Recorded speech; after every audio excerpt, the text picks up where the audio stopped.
Close your eyes. Let the fire burn low. Let the shadows grow long on the walls. Let your breathing slow, steady, deep. I'm going to tell you a story you think you know, a story about a girl and a slipper and a prince, a story about magic and midnight and happily ever after. You know this one, don't you? You've known it since you were small. The fairy godmother with her wand, the pumpkin carriage, the mice turned into horses, bibbidi-bobbidi-boo, the glass slipper left on the palace steps, the prince searching the kingdom for the girl whose foot it fits, true love conquering all.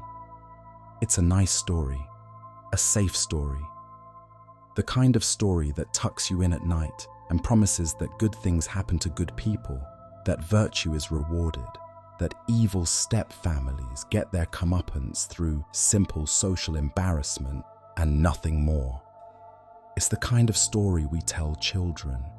But you're not a child anymore, are you? And the story, the real story, the old story, the one they told before we decided that children needed protection from the dark, that story is different. That story has blood in it, and screaming, and birds that remember everything. That story doesn't end with a kiss and credits rolling. It ends with something that will follow you into your dreams and wait for you there, patient and sharp-beaked and unforgiving. So let me tell you that story instead, the real one, the one the Brothers Grimm collected from German grandmothers, who told it in low voices after the children were supposed to be asleep, the one that survived for hundreds of years because it had something important to say, something that couldn't be said any other way. Let me tell you about Aschenputtel. That was her name, you know. Not Cinderella. That's French, sanitized, pretty. Her real name was Aschenputtel, literally ash fool in German. The girl in the ashes, the girl covered in cinders and soot and shame. Are you comfortable? Good. Then settle in, pull the blankets close, and listen. Because this story begins not with magic, but with death. Welcome to the Midnight Archives. The girl's name was Aschenputtel, and she was 14 years old when her mother called her to the bedside for the last time. This was in Germany, in a time before electricity, before medicine that worked, before anyone understood that diseases had causes and cures. Death came often in those days. It came for the young and the old, the rich and the poor. It came especially for women in childbirth, for children in winter, for anyone unlucky enough to catch a fever that wouldn't break. Aschenputtel's mother had been sick for months. The wasting sickness, the neighbors called it, shaking their heads, the kind where you fade slowly, your body consuming itself from the inside, your skin turning paper thin over your bones, your eyes growing huge in your shrinking face. The girl had watched it happen, had brought her mother broth that went uneaten, had changed her mother's nightgown when the sweating fits came, had held her hand and talked to her about the weather, about the chickens in the yard, about anything except what they both knew was coming. And then, on a cold morning in early spring, when the last snow was melting in dirty patches on the ground, her mother called her close and spoke her final words. "Dear child," her mother whispered, her voice barely audible, each word an effort that cost her what little strength remained. "Dear child, remain pious and good, and God will always protect you, and I will look down on you from heaven and be with you." The girl nodded, tears streaming down her face, squeezing her mother's hand. Her mother squeezed back, surprisingly strong for just a moment, and said one more thing, something not in the sanitized versions, something darker. Plant a hazel branch on my grave. Water it with your tears. When you need me, go to that tree. Go to my grave. I will help you. I promise. And then she closed her eyes and died. The funeral was small. The girl's father was there, red-eyed and silent. A few neighbors. The priest, mumbling words in Latin that meant nothing to a grieving child. They buried her mother in the churchyard, and the girl planted a hazel branch on the fresh earth, just as her mother had asked. She watered it with her tears. She had plenty of tears in the days that followed. Her father was a wealthy man, a merchant who traded in cloth and spices, who traveled often, who was gone more than he was home. He had loved his wife in his way, but he was also a practical man. A man who understood that a household needed a woman to run it, that a daughter needed a mother to raise her properly, that he himself needed a wife. 6 months after the funeral, he remarried. The new wife was a widow herself, a woman from a good family who had fallen on hard times. She had 2 daughters of her own, both older than Aschenputtel, both beautiful in a sharp-featured, calculating way, both accomplished at the arts that mattered for young women of good family: needlework, music, managing servants, smiling prettily. When they moved into the house, they smiled at Aschenputtel. They called her little sister. They complimented her dress, her hair, her needlework. It lasted exactly as long as the father was home. The moment he left on his next trading journey, and he left often, stayed away for weeks at a time, the masks came off. The stepmother looked at Aschenputtel with cold appraisal and saw what she had probably seen from the beginning: a younger, prettier girl who would eventually compete with her own daughters for advantageous marriages. A girl who had a claim on her father's wealth, who would take a portion of the inheritance that the stepmother wanted, kept intact for her own children, a problem to be solved. "You're too fine for your station," the stepmother said on the 3rd day after the father left. "Look at you, dressed in silk while there's work to be done. Take off that dress. You'll wear rags from now on, servant's clothes. That's more suitable for what you'll be doing." Aschenputtel stared at her. "What I'll be doing?" "But I'm my father's daughter." "Your father," the stepmother said softly, dangerously, "is not here. And when he returns, if you've said one word to him about how you've been treated, I will make you wish you'd been buried with your mother. Do you understand me?" Aschenputtel understood. They took her fine clothes. They gave her rags. They moved her out of her bedroom, the room she'd slept in since she was born, and told her she would sleep in the kitchen by the hearth. They took away her bed and gave her the ashes to sleep in, still warm from the cooking fire, and they gave her work, endless work. She was to wake before dawn and light the fires, fetch water from the well, heavy buckets that made her arms ache, prepare breakfast for the family, clean the dishes, scrub the floors, do the washing, tend the garden, feed the chickens, collect the eggs, prepare lunch, more dishes, more scrubbing, prepare dinner, more dishes. And only when all of that was done, only when the stepmother and stepsisters had gone to bed, Was she allowed to curl up in the ashes by the dying fire and try to sleep? Her hands became rough and calloused. Her back developed a permanent ache. Her knees were scarred from scrubbing stone floors. Her hair, once carefully brushed and braided, became a tangled, ash-streaked mess that she had no time or energy to tend to. The stepsisters watched her degradation with satisfaction. They would call her to their rooms and make her comb their hair, lace their dresses, fetch their things. They would accidentally knock over vases for her to clean up. They would track mud through the house she'd just scrubbed and laugh when she had to do it again. And they gave her a new name. "Look at Aschenputtel," they would say, laughing. "Look at the little ash fool covered in cinders.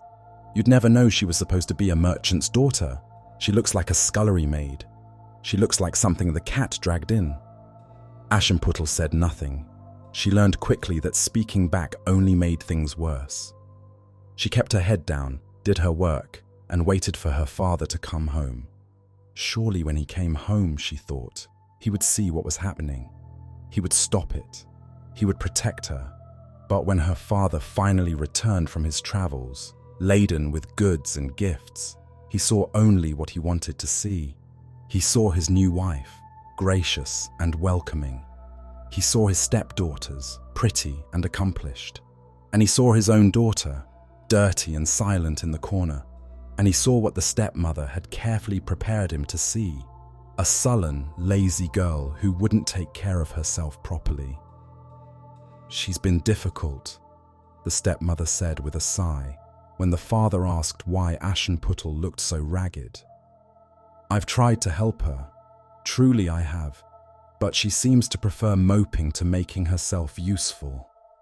I'm afraid she takes after no one so much as a scullery maid. Perhaps if you spoke to her." The father looked at his daughter.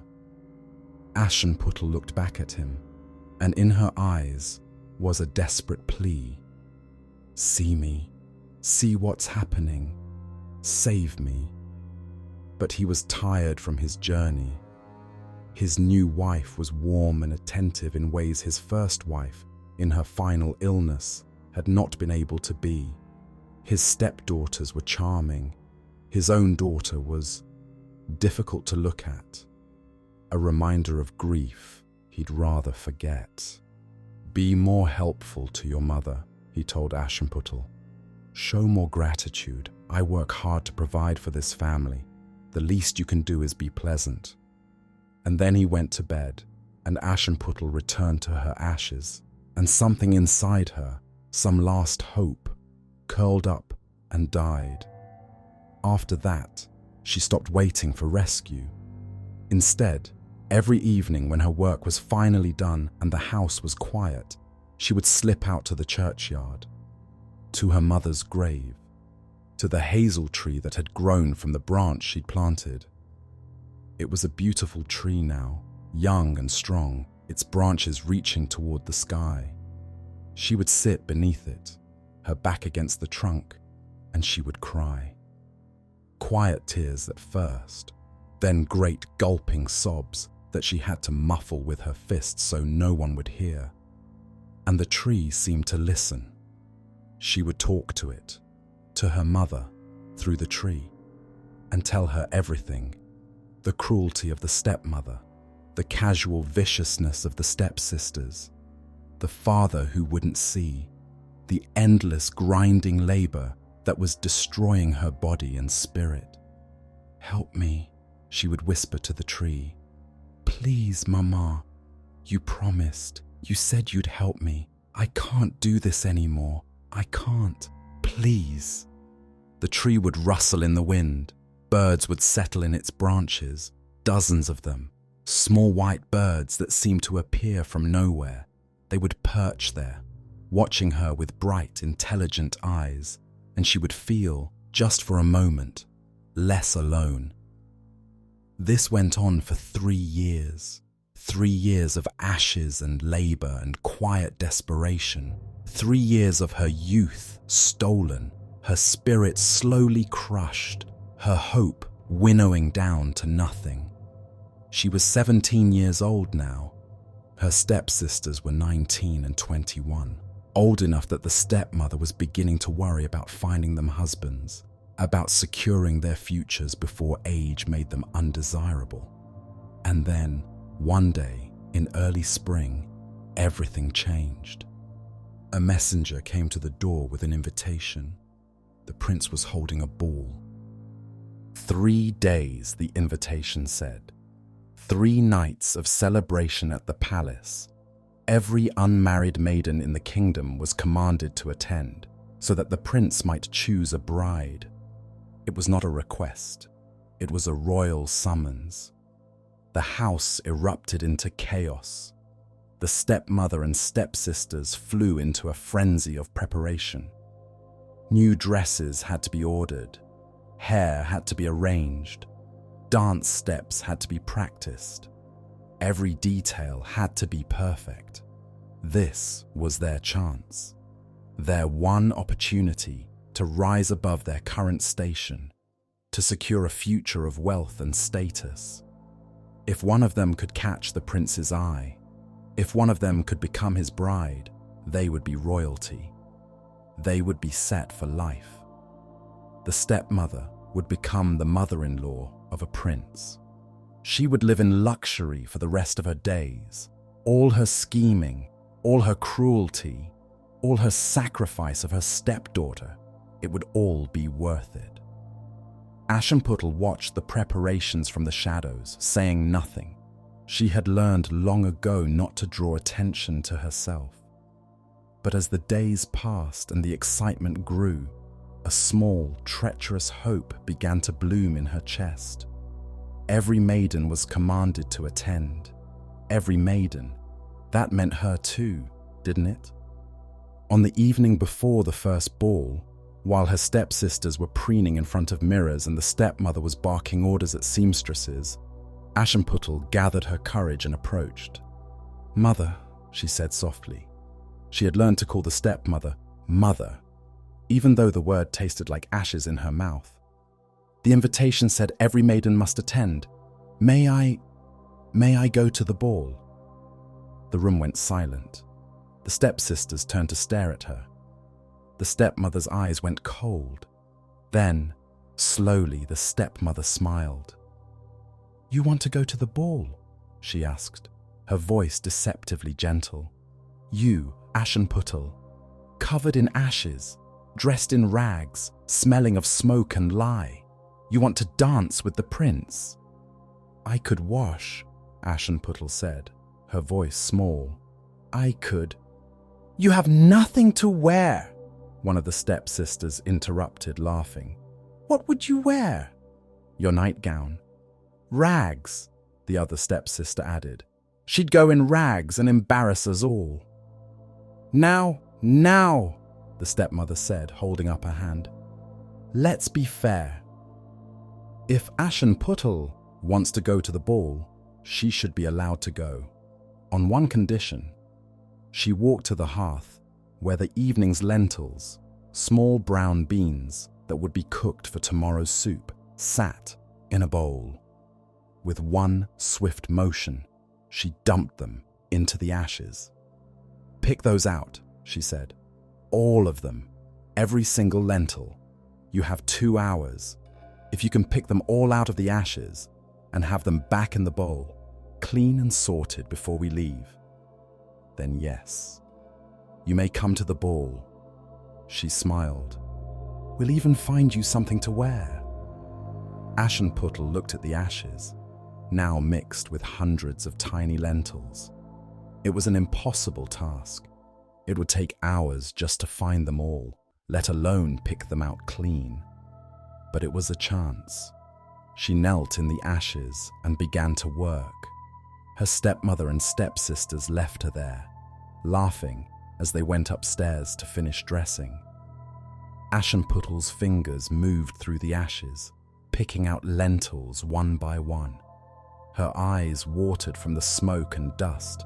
Her back ached from bending, but she kept working, driven by desperate hope. An hour passed. She had perhaps a quarter of them sorted. It was impossible. She would never finish in time. And then she heard it, a rustling at the kitchen window. She looked up and saw them, the birds, dozens of white birds, the same ones that came to the hazel tree every evening. They had followed her here. They flew in through the open window, and without hesitation, they began to help. Their small beaks darted into the ashes, plucking out lentils with impossible precision. They dropped them into the bowl, one by one, two by two, faster than Aschenputtel could have ever managed alone. She stared at them in wonder, tears streaming down her soot-stained face. "Thank you," she whispered. "Thank you." In less than an hour, the task was done. Every lentil picked clean and sorted, the bowl full, the ashes swept clean. Aschenputtel heard footsteps on the stairs. Her step-family was coming down, dressed in their finery, ready to leave for the ball. She stood, holding the bowl, her heart pounding with hope and triumph. The stepmother stopped when she saw her, saw the filled bowl. Her expression flickered with surprise, then something darker. "Well," she said slowly, "you've done it. I'm impressed."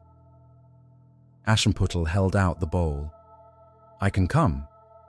You'll find me something to wear." The stepmother took the bowl, examined it, set it down. "No," she said simply. Aschenputtel felt something crack inside her. "But you promised. You said I said we'd find you something to wear if you finished," the stepmother interrupted. "I didn't promise to take you with us. And besides, look at you. Even if we dressed you in silk, you'd still smell like ashes.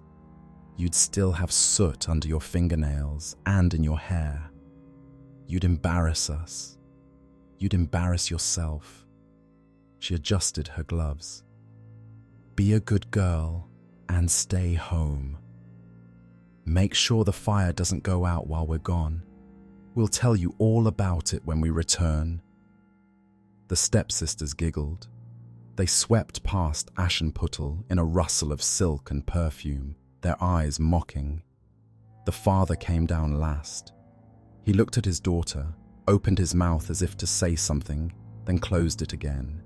He followed his wife out the door without a word, and Aschenputtel was alone. She stood in the empty kitchen, the sound of the carriage pulling away, fading into the distance, and something inside her that had been cracking for 3 years finally shattered completely. She ran, out the door, through the garden, across the fields in the darkness. She ran until her lungs burned and her legs gave out, and she collapsed at the base of the hazel tree on her mother's grave. And there, with her face pressed into the earth and the tree's branches whispering above her, Aschenputtel wept. She wept for her mother, for her stolen childhood, for 3 years of abuse and degradation, for the father who wouldn't save her, for the cruel promise and crueler betrayal, for the future that stretched ahead of her, endless and hopeless. She wept until she had no tears left, and then, in the silence that followed, she heard it. The birds. They had followed her here too. They filled the branches of the hazel tree, dozens of them, maybe hundreds, their white feathers glowing in the moonlight. And they began to sing. It was not a bird song, not exactly. It was something older, stranger. It sounded like words she almost understood, in a language she'd never learned. It sounded like her mother's voice, distant and distorted but present. It sounded like magic. Aschenputtel looked up, her vision blurred with tears. "Little tree," she whispered, not knowing why she said it, the words coming from somewhere deep and desperate. "Shake and shiver. Throw gold and silver down to me." The tree began to move, not in the wind. There was no wind. The tree moved on its own, its branches swaying and shaking, and from between the leaves something fell. A dress. It landed at her feet, pale and shimmering in the moonlight. She picked it up with trembling hands and held it before her. It was the most beautiful thing she had ever seen. Not the gaudy, overdone finery that her stepsisters wore. This was something else, something that looked like it had been woven from moonlight and spider silk. It shifted colors as she moved it, silver to pale gold to dove gray. It was perfect, and beside it, on the ground, was another gift. Shoes, not glass. That was a mistranslation, a confusion in the French retelling. Not glass, but gold. Golden slippers, delicate and perfect, and exactly her size. She looked up at the tree, at the birds watching her with their bright, knowing eyes. "Thank you," she breathed. "Oh, thank you." She didn't question it. She didn't wonder how or why. She simply accepted the magic, the gift, the mercy. She changed right there, under the tree, stripping off her ash-stained rags and pulling on the moonlight dress. It fit perfectly, as if it had been made for her body specifically. She slipped on the golden shoes, and then, not knowing quite what she was doing or why, she began to walk toward the palace. She had no horse, no carriage, but somehow the distance seemed shorter than it should be. Somehow the path was clear even in the darkness. Somehow she arrived at the palace gates just as the music was beginning. The guards looked at her, this beautiful young woman in a shimmering dress, and bowed her through without question. They didn't recognize her. How could they? Aschenputtel, the ash-covered servant girl, no longer existed. In her place was someone else, someone transformed. She climbed the steps to the great hall, her heart pounding so hard she thought it might burst from her chest. And then she walked through the doors into the light. The ballroom was like something from a dream. Crystal chandeliers blazed with 1,000 candles. Musicians played in the gallery, the sound of violins and flutes filling the vast space. Everywhere she looked, there was color and movement. Lords and ladies in their finest clothes, jewels catching the light, the swirl of dancers moving across the polished floor. Aschenputtel stood in the doorway, momentarily frozen. She had never seen anything like this. She had never imagined anything like this. And then, across the crowded room, someone saw her. The prince. He was standing near the throne, surrounded by courtiers and advisors, clearly bored with the parade of eligible young women being presented to him. But when Aschenputtel entered, his gaze snapped to her like a lodestone finding north. He stared. The room seemed to quiet around him. The music continued, but it felt distant suddenly, muffled. All he could see was her. This girl in the shimmering dress, standing in the doorway, like she had materialized from nowhere, like she was something not quite real. He crossed the room without a word to anyone, walking past dukes and barons and their daughters, his eyes never leaving her face. When he reached her, he bowed. "I don't know you," he said. It was not a question, it was a statement of wonder. "No, Your Highness," Aschenputtel replied, her voice steadier than she felt. "You don't." "Then let me learn," he said, and offered his hand. "Dance with me." She took his hand, and for the next 3 hours, they danced. He danced with no one else. He spoke to no one else. He seemed to forget there was anyone else in the room. They moved together across the floor, and Aschenputtel felt like she was floating, like the years of pain and degradation had been lifted from her shoulders. For these few hours, She was not Aschenputtel, the ash fool. She was simply a girl at a ball, dancing with a prince who looked at her like she hung the moon. In a corner of the ballroom, her stepmother and stepsisters watched with growing rage. They didn't recognize her. How could they? But they saw the prince's attention, saw him ignoring every other girl in the room, and they seethed. "Who is she?" the stepmother hissed.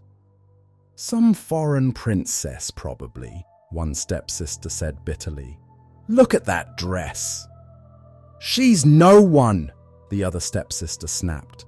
"She can't be anyone important." We would have heard. But the prince didn't care who she was. He cared only that she was there, in his arms, and that every moment with her felt like waking from a long sleep. They danced and they talked.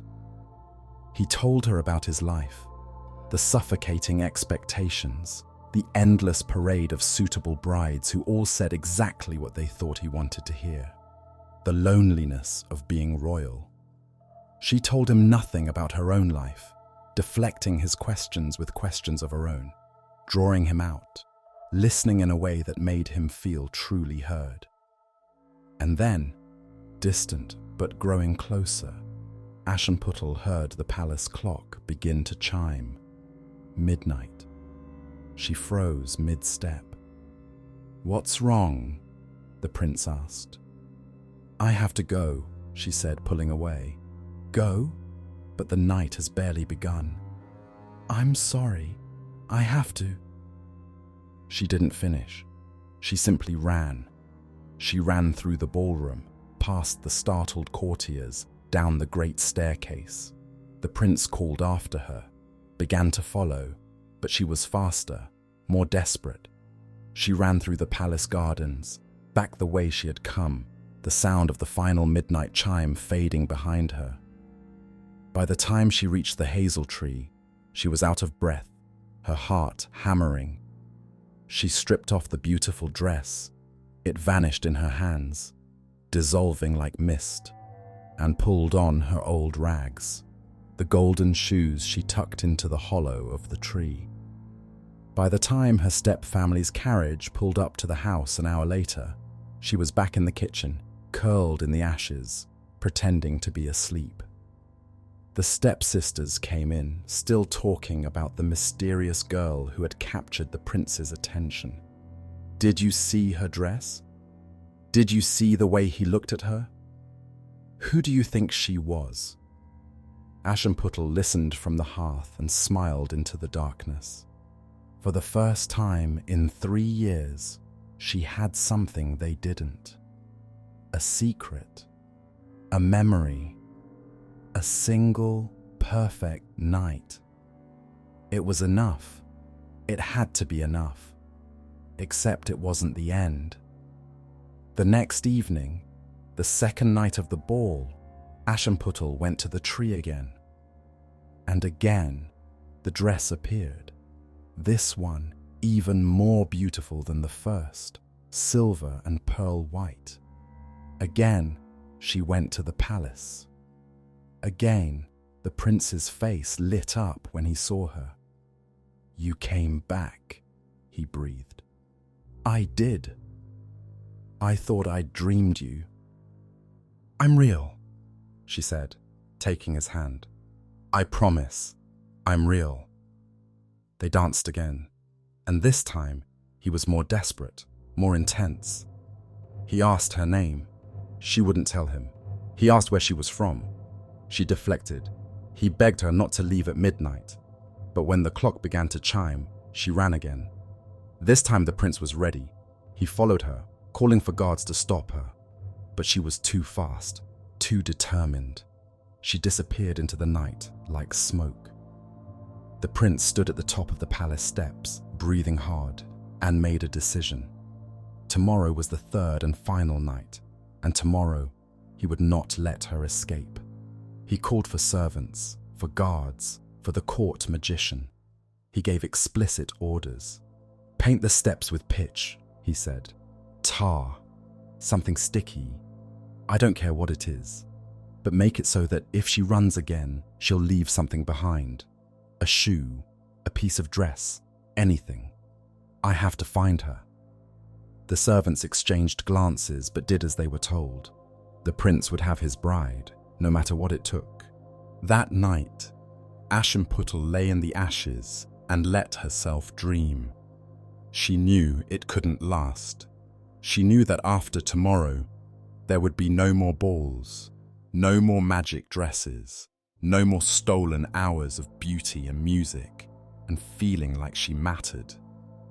She knew that the prince, no matter how kind he seemed, would never actually marry her.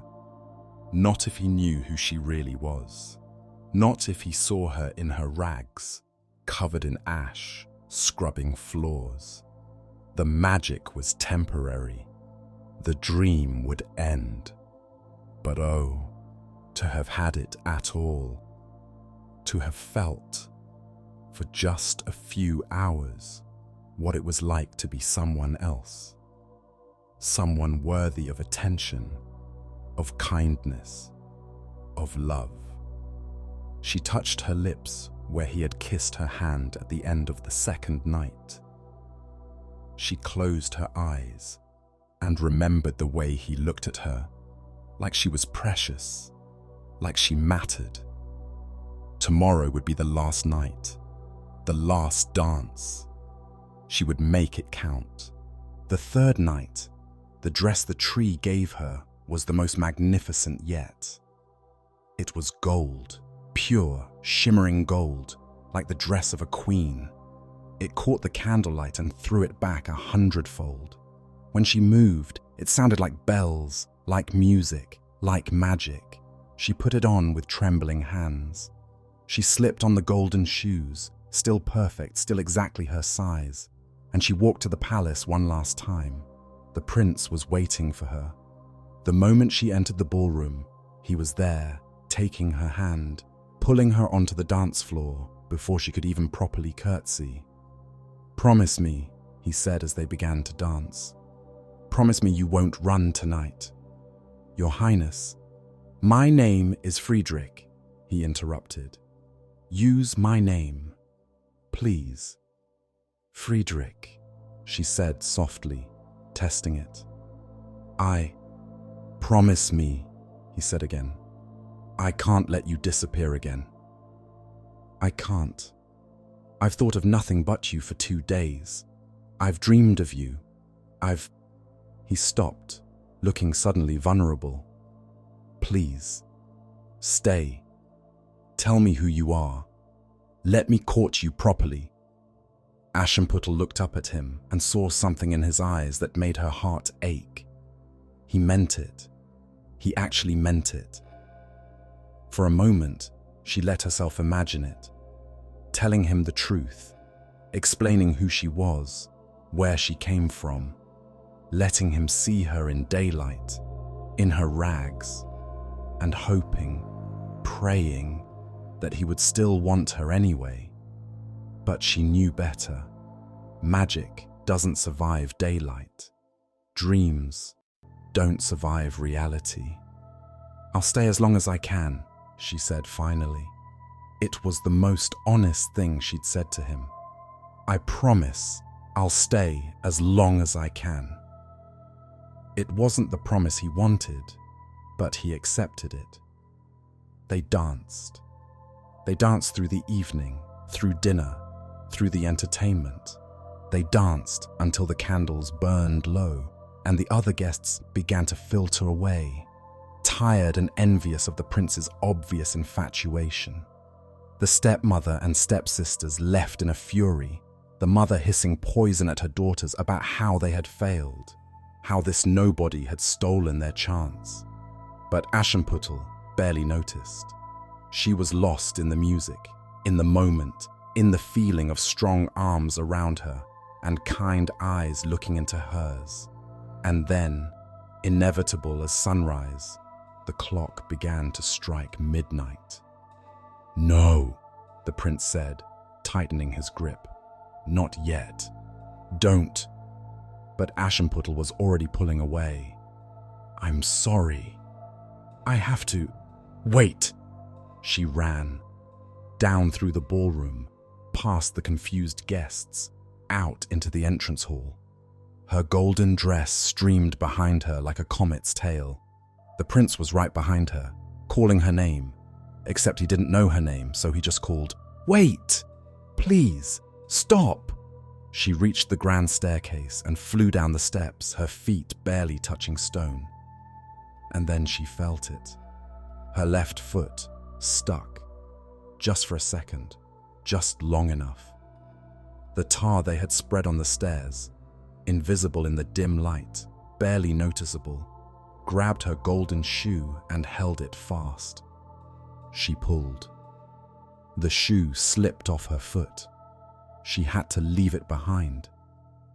She kept running, one foot bare, the other still shod, limping now but driven by panic. The prince reached the stairs and stopped. He looked down and saw it. The golden slipper stuck in the tar, gleaming in the candlelight. He bent and pulled it free. It was small and delicate and perfect. He held it up, and even in his distress at losing her, he smiled. "I'll find you," he said to the empty air, to the girl who had already disappeared into the darkness. "I don't know who you are, but I'll find you. I swear it." He called for his steward, his advisors, his guards. "This shoe," he said, holding it up. "I want you to take it to every house in the kingdom. Every single house. Find me the girl whose foot fits this shoe. She will be my bride." The steward looked at the tiny golden slipper and tried not to sigh. "Your Highness, surely." "Every house," the prince repeated. "I don't care how long it takes. Find her." And so the search began. For days, the prince's men went door to door, carrying the golden slipper on a velvet cushion. At every house, the unmarried daughters would be called forth to try on the shoe. At every house, it was too small. Toes crammed and bent, heels jutting out, feet that were close but not quite right. The prince accompanied them for the first few houses, but his hope quickly faded as girl after girl failed the test. He returned to the palace and waited for word, growing more despondent by the day. Perhaps she was a spirit, one advisor suggested. Perhaps she was never real at all. "She was real," the prince said coldly. "Keep looking." And so they did. They searched the great houses and the small cottages. They searched the homes of nobles and merchants and farmers. They moved through the kingdom like a slow tide, leaving disappointment in their wake, until finally they came to the house where Aschenputtel lived. The knock came on a bright morning, 3 weeks after the final ball. The stepmother was in the parlor when the servant announced that the prince's men were at the door. She went pale, then flushed, then began barking orders. "Get the girls ready!" Hair, dresses, everything perfect. "Move!" She turned to Aschenputtel, who had been scrubbing the floor in the corner. "You, get out of sight. Go to the attic. Now." "But mother," the decree said every maiden. The stepmother's hand cracked across Aschenputtel's face. "The attic. Now, if you say one word, if you show your filthy face, I will make you regret the day you were born. Do you understand?" Aschenputtel understood. She always understood. She wiped the blood from her split lip and climbed the narrow stairs to the attic, where she crouched in the darkness and listened to the sounds below. The prince's men were received in the parlor. The stepmother was all grace and charm. offering refreshments, presenting her daughters with practiced ease. "My eldest," she said, pushing the first girl forward. "Beautiful, accomplished, from excellent family. I am sure you'll find she's exactly what the prince is looking for." The steward, a tired man who had tried this shoe on at least 200 feet by now, simply gestured to the chair. "Please, sit. Let's see if the shoe fits." The eldest stepsister sat, arranging her skirts carefully. She was beautiful, there was no denying it. Sharp cheekbones, pale skin, dark hair elaborately dressed. She smiled confidently as the steward knelt before her with the golden slipper. She extended her foot. The steward tried to slip the shoe on. It wouldn't fit. Her toes were too long, her foot too wide. He pushed gently, trying to work it on, but it was immediately clear. This was not the right foot. The stepsister's smile faltered. "Perhaps if I pointed my toes?" "I'm sorry, miss," the steward said, already standing. "It doesn't fit." The stepmother's face went rigid with fury, but she kept her voice level. Perhaps my other daughter." The second stepsister was called forward. She sat, extended her foot with the same confidence. The same result. The shoe would not fit. The steward began to rise, already preparing his polite farewell, when the stepmother did something that surprised everyone. "Wait," she said. "My daughter, she's nervous, the pressure of the moment. Perhaps if she had a moment to compose herself, if she could try again in private." The steward hesitated. It was an unusual request, but the woman seemed so desperate, so sincere. "5 minutes," he said finally. "But I must warn you, madam, trying to force a fit will be immediately obvious. The shoe is quite delicate." "Of course," the stepmother said smoothly. "We wouldn't dream of it.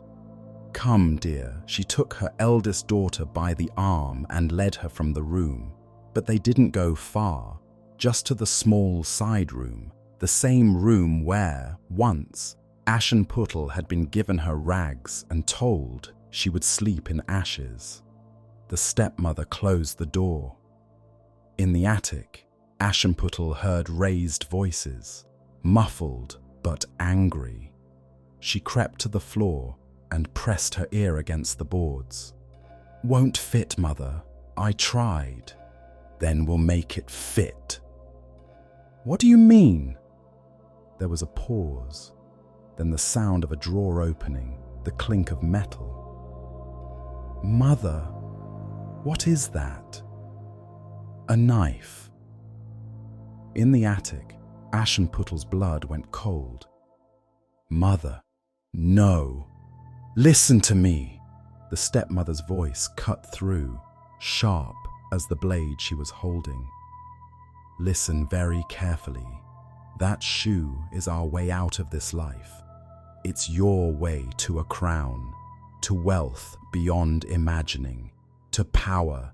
Do you understand what I'm offering you?" "But it won't fit." "It will fit," the stepmother said, her voice dropping to something low and dangerous. "If we make it fit." Silence.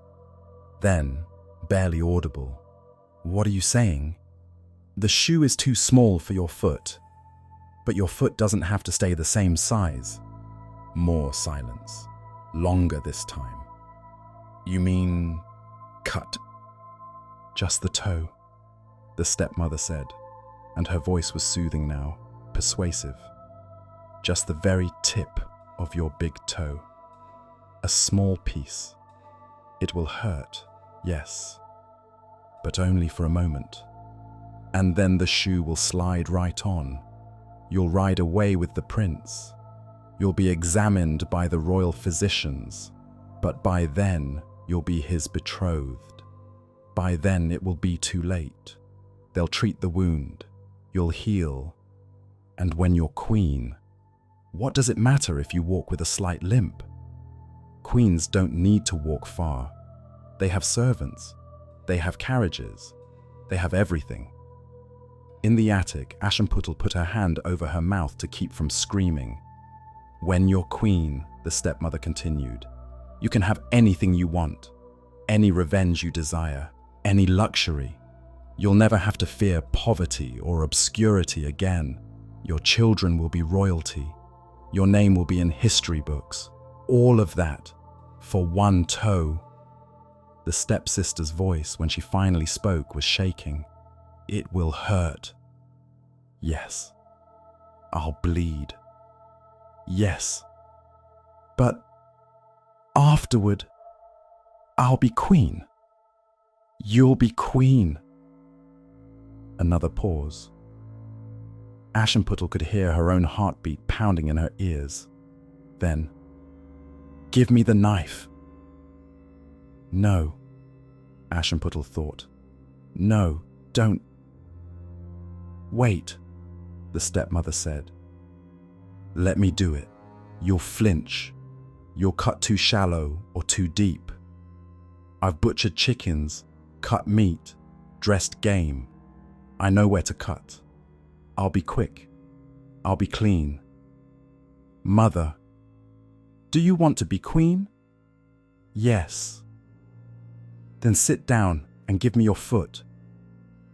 There was a rustling sound, the scrape of a chair, a long, trembling breath.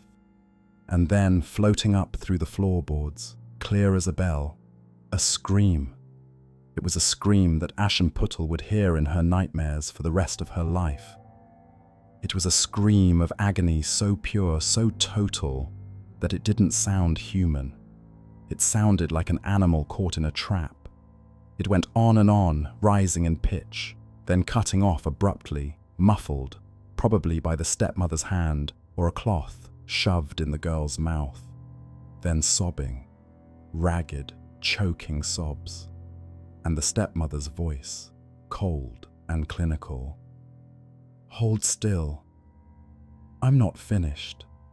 The edges need to be clean or the blood won't stop. More muffled screaming. Aschenputtel backed away from the floor, tears streaming down her face, bile rising in her throat. She wanted to run down there, to stop it, to do something, anything. But she was trapped. The attic door was bolted from the outside. The stepmother had made sure of it. All she could do was listen. After what felt like hours, but was probably only minutes, she heard footsteps on the stairs. Slow, irregular, someone limping badly. The door to the parlor opened. She's ready now, the stepmother announced brightly. Do forgive the delay. Nerves, you understand. The eldest stepsister sat down in the chair again. Her face was deathly pale, covered in a sheen of sweat. Her hands gripped the armrests so tightly, her knuckles were white. But she was smiling, a rictus of a smile, barely holding back the pain. The steward looked at her with concern. Miss, are you quite well? Perfectly well, she managed through gritted teeth. Just excited. Please, try the shoe.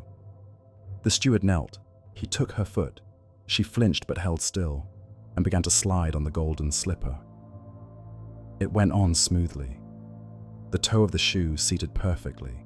The heel slipped in without resistance. It was a perfect fit. The steward stared at it, then up at the girl, then at the stepmother. It fits, he said, and there was surprise in his voice.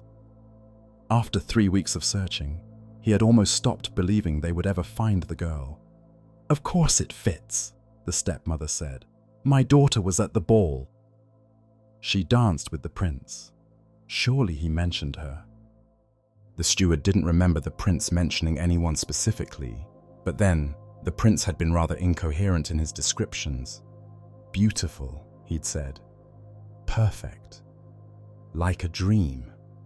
This girl was certainly beautiful, if a bit pale. Please, the steward said, offering his hand. Come with us. The prince will want to see you immediately. The stepsister stood, using the steward's hand for support. She took a step, another. She was walking carefully, precisely, like someone on ice. But she was walking. "My daughter will need to gather some things," the stepmother said. "Just a few minutes." "The prince was very clear," the steward interrupted. "I'm to bring the girl to him immediately. She can send for her things later. After the wedding," he meant. After the prince confirmed that this was indeed his mysterious dancer. The stepmother's smile was triumphant. "Of course. Go with them, my dear. Your future awaits." They helped the girl into the carriage. She moved stiffly, and once, when she put weight on her left foot, she made a small sound, quickly suppressed, that might have been pain. But the steward was tired, eager to complete his mission, and he missed it. The carriage began to roll away. In the attic, Aschenputtel finally stopped crying. She sat in numb silence, trying to process what she had just heard. What had just happened? Her stepsister had mutilated herself, had cut off part of her own body for a crown, for a chance at being queen. And it had worked. The prince would marry her. He would have to. The shoe fit. That was the test. That was the proof. It was over. The dream was dead. Aschenputtel curled up in the corner of the attic and closed her eyes. She wished she could cry more, but she had no tears left. She felt empty, hollow, like something essential had been carved out of her. She had almost been free. For 3 nights, she had almost been someone else, someone who mattered. But fairy tales don't come true, not for girls covered in ashes. She must have dozed off, exhausted by grief and horror, because the next thing she knew, she was being jolted awake by the sound of the front door slamming open, shouting downstairs, the stepmother's voice, shrill with panic. "What do you mean?"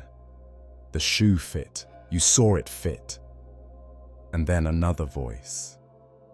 The steward, but different now, angry. "What did you do? What did you do to that girl?" Aschenputtel crept to the floor again and listened. The carriage had been traveling for perhaps 20 minutes when the birds appeared.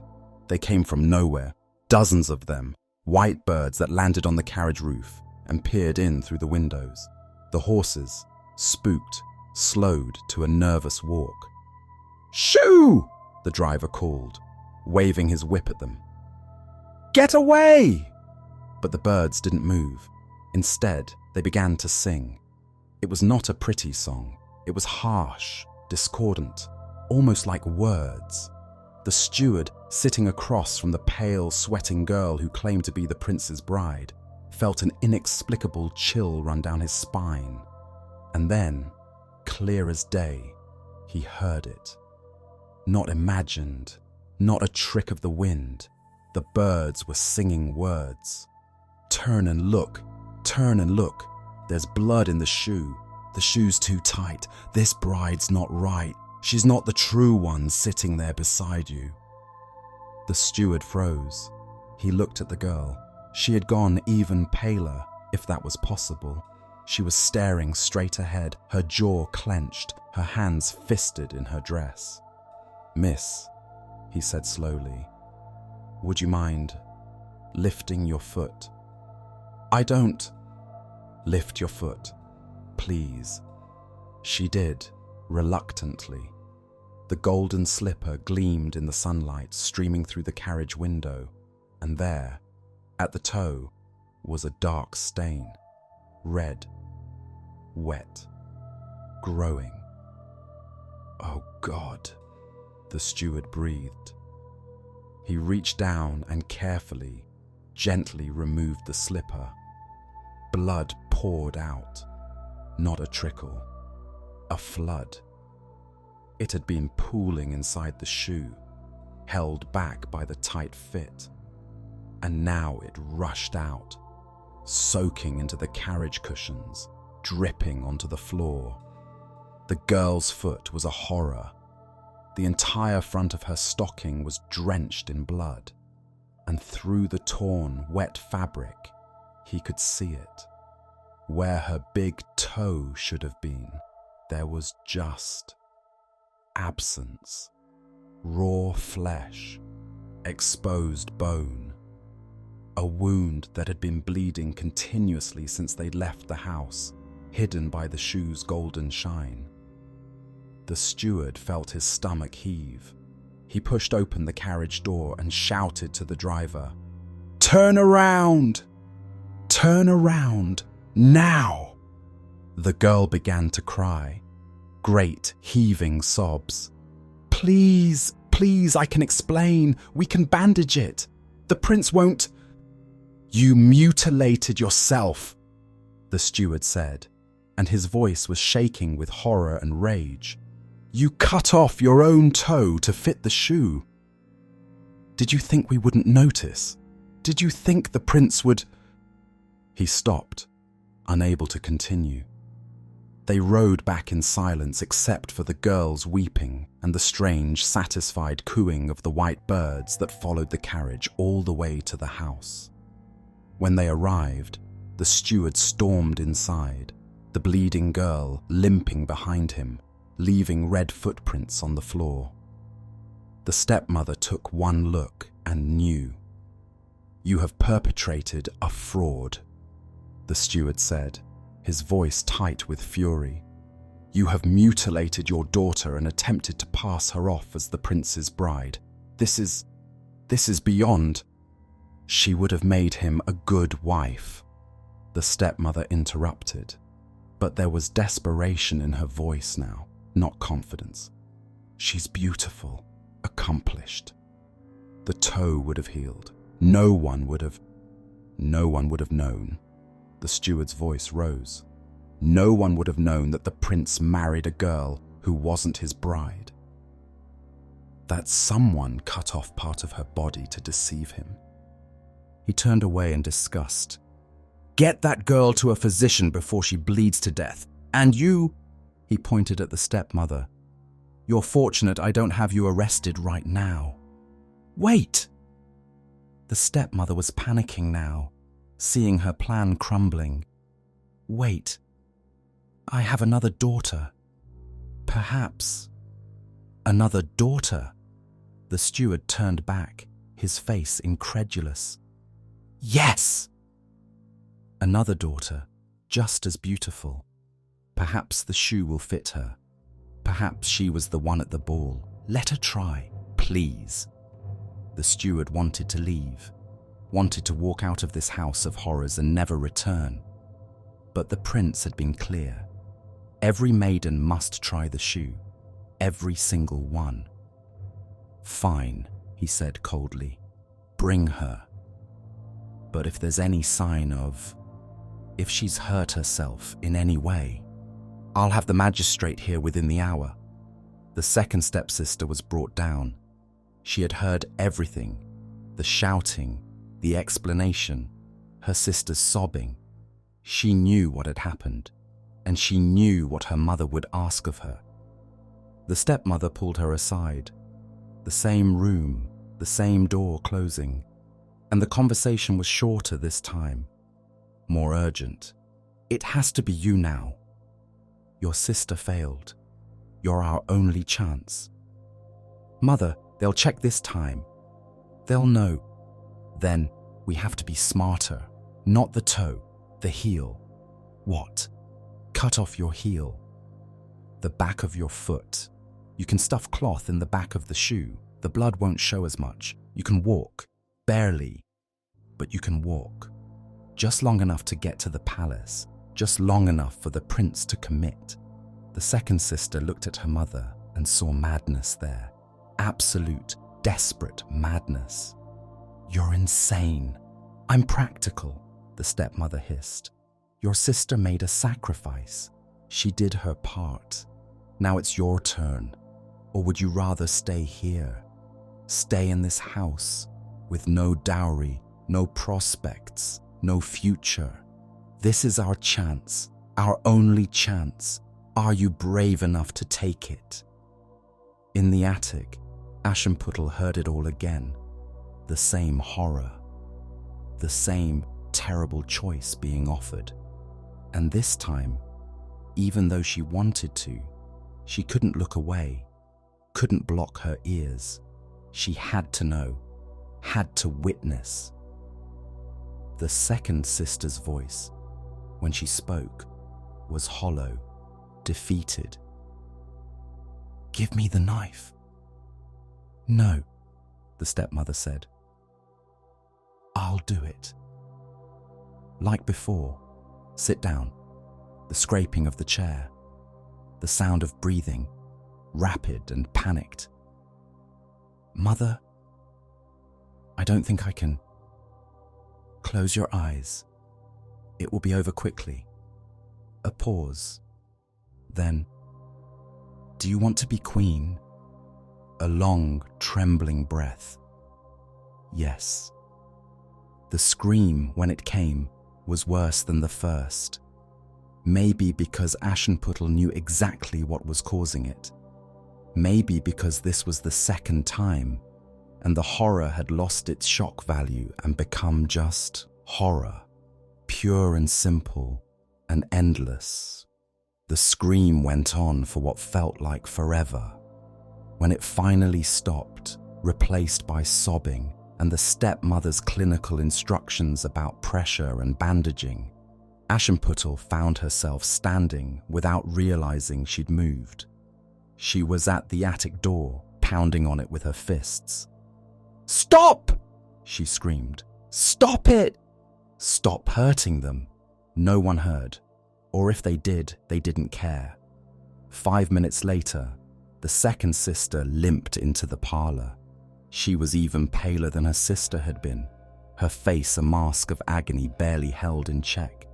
She sat in the chair without being asked, extended her foot, and didn't say a word. The steward, deeply suspicious now, examined her carefully before even attempting the shoe. "Are you injured?" he asked. "No, sir." "You're certain?" "Yes, sir." "If I put this shoe on and discover you've harmed yourself—" "I haven't, sir. Please, just try the shoe." He did. It slid on perfectly. The steward stared. It fit. It actually fit. The toe seated properly. The heel, he checked carefully, seemed fine. The girl could stand, could take a few steps. She was limping slightly, but that could be nerves. The weight of the moment.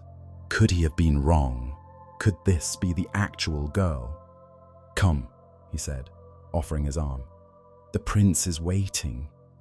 They helped her to the carriage. She walked slowly, carefully, her face set in concentration, but she walked. The steward settled into his seat across from her and tried to ignore the feeling of dread settling in his stomach. The carriage began to move, and then, inevitably, the birds appeared. The same white birds, the same harsh song. "Turn and look, turn and look. There's blood in the shoe. The shoe's too tight. This bride's not right. She's not the true one sitting there beside you." "No," the steward said. "No, not again." He looked at the girl. She was crying silently, tears streaming down her face. "Please," she whispered. "Please, I just want to go home." He looked down at the golden shoe. Blood was seeping from the heel, soaking through the back of the slipper, dripping onto the carriage floor. The steward closed his eyes and fought the urge to be sick. "Turn around," he told the driver. "We're going back."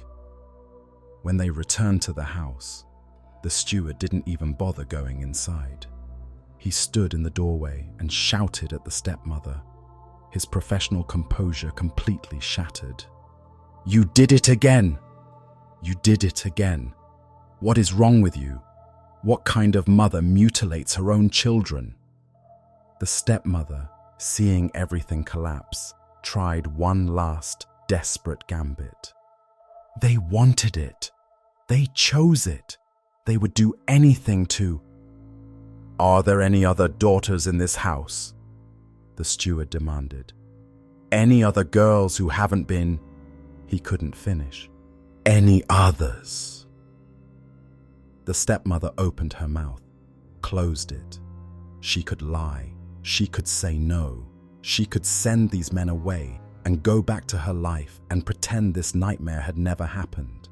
But the father, Aschenputtel's father, who had been standing silent and useless through all of this, finally spoke. "There's one more," he said quietly. The stepmother whirled on him. "She's not... There's one more daughter," he continued, not looking at his wife. "From my first marriage. She's here, in the attic." The steward stared at him. "The attic?" "She's just a servant," the stepmother said quickly. "Not suitable. She wasn't even at the ball. She..." "Bring her down," the steward said. His voice was flat, exhausted. Now. The stepmother had no choice. She climbed the stairs to the attic, her face a mask of rage. She unlocked the door and grabbed Aschenputtel by the arm, yanking her out. "You!" she hissed, her voice so low only Aschenputtel could hear.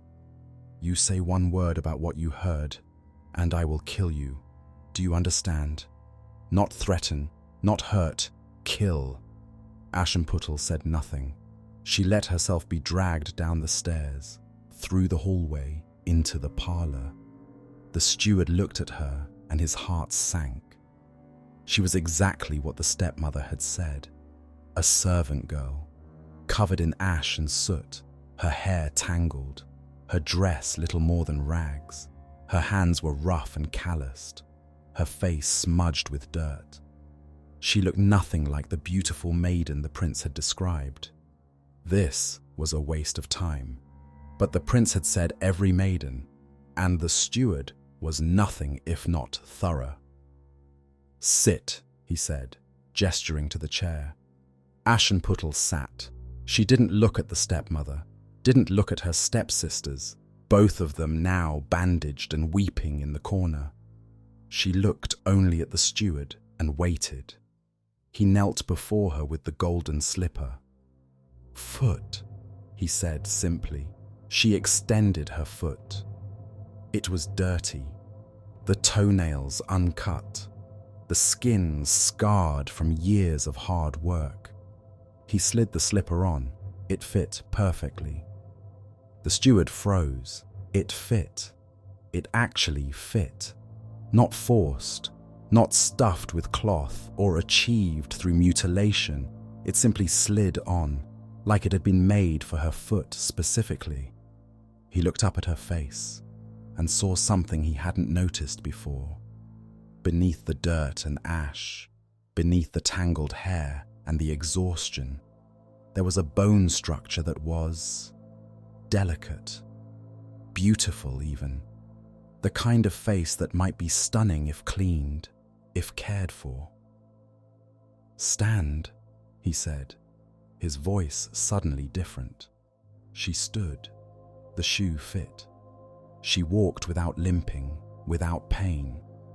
She moved with a natural grace that neither of the stepsisters, for all their training, had ever possessed. "It's you," he breathed. Aschenputtel said nothing. "The ball." "You were at the ball.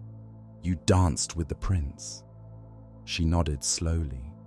Behind her, the stepmother made a strangled sound of rage and disbelief. The steward stood and bowed, actually bowed, to this ash-covered girl. "My lady," he said, "the prince has been searching for you. Would you do us the honor of accompanying us to the palace?" Aschenputtel looked at him, and for the first time since he'd entered this house of horrors, she smiled. It was a small smile, tired but real. "Yes," she said, "I'll come." They brought her water to wash with. Clean clothes from the stepmother's own wardrobe. The woman was too shocked to protest. a comb for her hair. 15 minutes later, when Aschenputtel came back down the stairs, the steward understood. She was the girl from the ball. There was no question. The bone structure, the eyes, the way she moved, it was all there, just hidden under years of deliberate degradation. How had the stepmother done it? How had she taken this girl and turned her into nothing? He didn't ask. He didn't want to know. They led her to the carriage. She walked with her head high, the golden slipper still on her left foot, her right foot bare. The steward had sent a man ahead to fetch the second shoe from the palace, the one she'd left behind that first night. As they helped her into the carriage, the white birds appeared again, but this time they didn't sing warnings. They cooed and chirped, a sound like celebration. They landed on the carriage roof, on the horses' backs, on the window sills, and they followed the carriage all the way to the palace.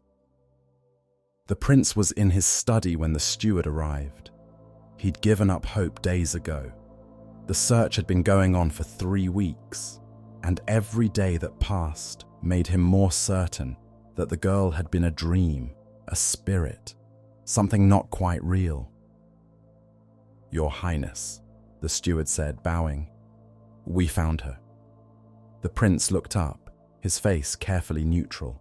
He'd heard this before, twice now. Both times it had been a lie. "You're certain? The shoe fits perfectly. And Your Highness, I think you should see for yourself." The prince stood and walked to the throne room where the girl waited. She was standing in a shaft of sunlight from the high windows, the golden slipper gleaming on her foot. She wore a simple dress, borrowed, clearly, not quite the right size, and her hair was still damp from washing. But even in borrowed clothes, even without the magical dress, she was beautiful. More than that, she was real. The prince stopped in the doorway and stared. It was her. It was really her. He crossed the room in 5 strides and took her hands in his. "It's you," he said, and his voice was shaking. "I thought I'd lost you. I thought I'd never."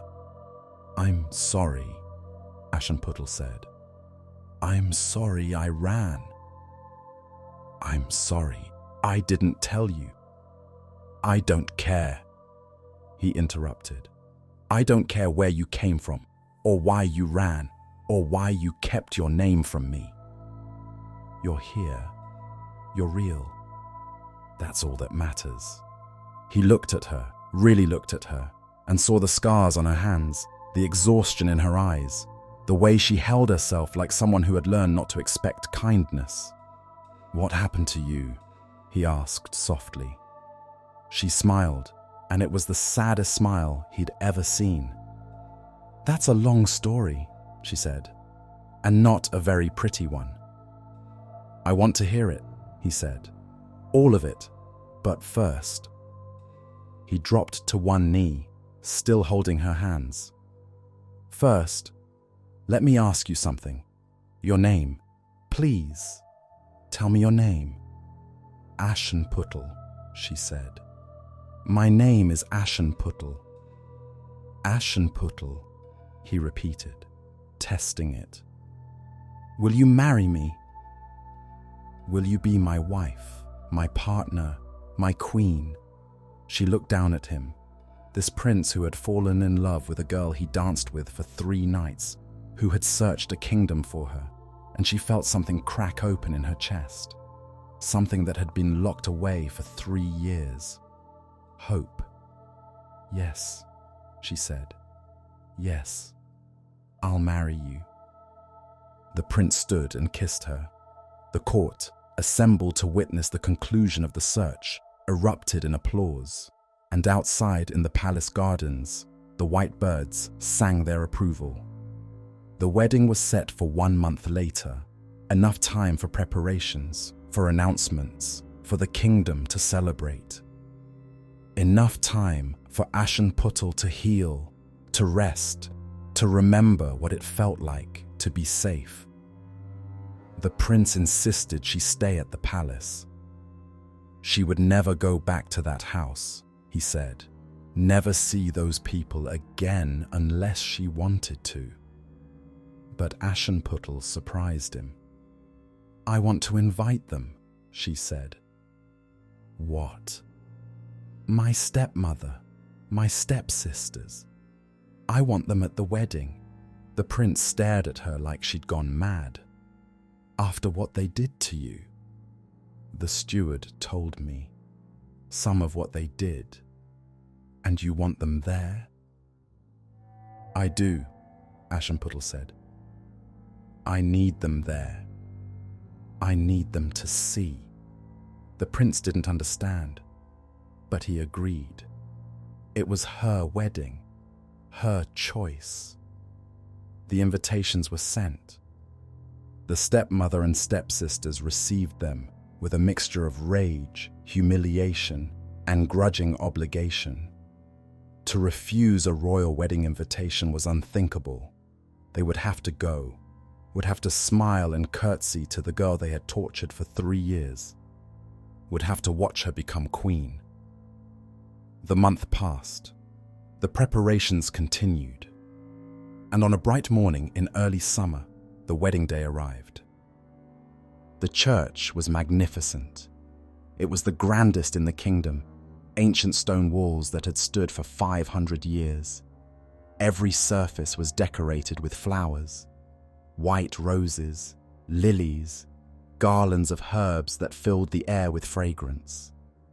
Sunlight streamed through stained glass windows, painting the stone floor in patterns of red and gold and blue. Every noble in the kingdom was there.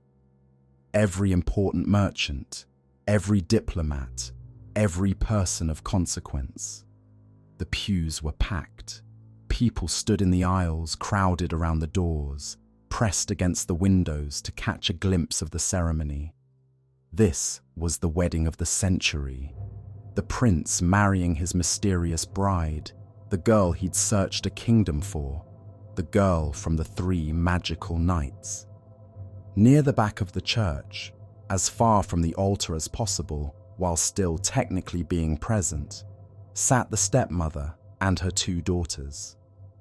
The stepsisters were in matching dresses, expensive, beautiful, chosen to outshine everyone except the bride.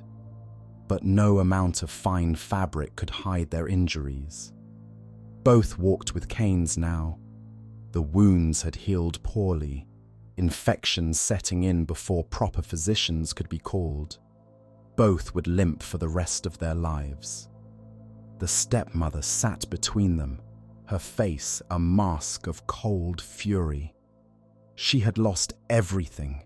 Her plan had failed spectacularly. The house, the father's wealth, all of it would go to Aschenputtel now, the new princess. The stepmother and her daughters were left with nothing but debts and scandal. Everyone knew what they had done. Everyone knew about the mutilations, the deception, the years of abuse. Invitations had dried up. Friends had turned away. They were pariahs now, invited to this wedding not out of respect, but as a display of the princess's mercy, or perhaps her cruelty. They sat in bitter silence as the church filled, as the ceremony began. The prince entered first, handsome in his formal attire, his face glowing with happiness. Then the doors opened, and Aschenputtel appeared. The congregation gasped. She was breathtaking. Her dress was white silk, embroidered with gold thread, with a train that stretched 10 feet behind her. Her hair was dressed with flowers and pearls. On her feet were the golden slippers, both of them now, polished to a brilliant shine. But it wasn't the dress or the jewels that made her beautiful. It was the expression on her face, the joy, the relief, the sheer, overwhelming happiness of someone who had survived hell and come out the other side. She walked down the aisle slowly, savoring every step. As she passed the stepmother's pew, she turned her head and looked directly at them. And she smiled. It was not a cruel smile, not gloating, just acknowledgement. I survived. I won. You lost. The stepmother's hands clenched into fists. Aschenputtel continued to the altar, where the prince waited. He took her hands, and they turned to face the priest. The ceremony began. The words were traditional, ancient, spoken in Latin, and then translated for the crowd. The exchange of vows, the blessing of rings, the prayers for fertility, for prosperity, for a long and happy life. Aschenputtel felt like she was floating. This was real. This was actually happening. She was marrying a kind man who loved her, who had searched a kingdom for her, who promised to protect her for the rest of her life. The priest raised his hands in final blessing. I pronounce you husband and wife. You may... And that's when the birds arrived. They came through the open church doors in a flood, dozens of them, hundreds. White birds with sharp beaks and bright, intelligent eyes. They filled the church, their wings creating a sound like thunder. They perched on the rafters, on the candle sconces, on the backs of pews. They covered every surface, watching the congregation with unsettling focus. People gasped, pointed, murmured in confusion. The prince put a protective arm around Aschenputtel, but she didn't seem afraid. She was watching the birds with an expression he couldn't quite read. Then, as one, the birds turned their attention to the back of the church, to the pew where the stepmother and stepsisters sat. The stepmother felt their gaze like a physical weight. She stood slowly, her daughters trying to pull her back down. Mother, sit down. Don't make a scene. But the stepmother couldn't sit. Every bird in the church was staring at her, at them, at her daughters. And then the birds moved. Not all at once, just a few at first.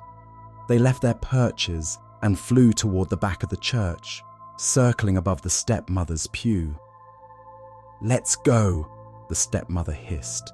We're leaving. Now. They stood, the two daughters leaning on their canes, the mother supporting them, and began to shuffle toward the aisle. They would walk out with dignity, the stepmother decided. They would not run. They would not show fear. But to reach the door, they had to walk down the aisle, past all the staring nobles, past the altar, past Aschenputtel herself. There was no other way out. The stepsisters positioned themselves on either side of their mother, the eldest on the right, the youngest on the left. They began their slow, limping procession toward the door. The church had gone silent. Even the priest had stopped speaking. Everyone was watching this strange, tense moment, not understanding what was happening but sensing something. The birds followed.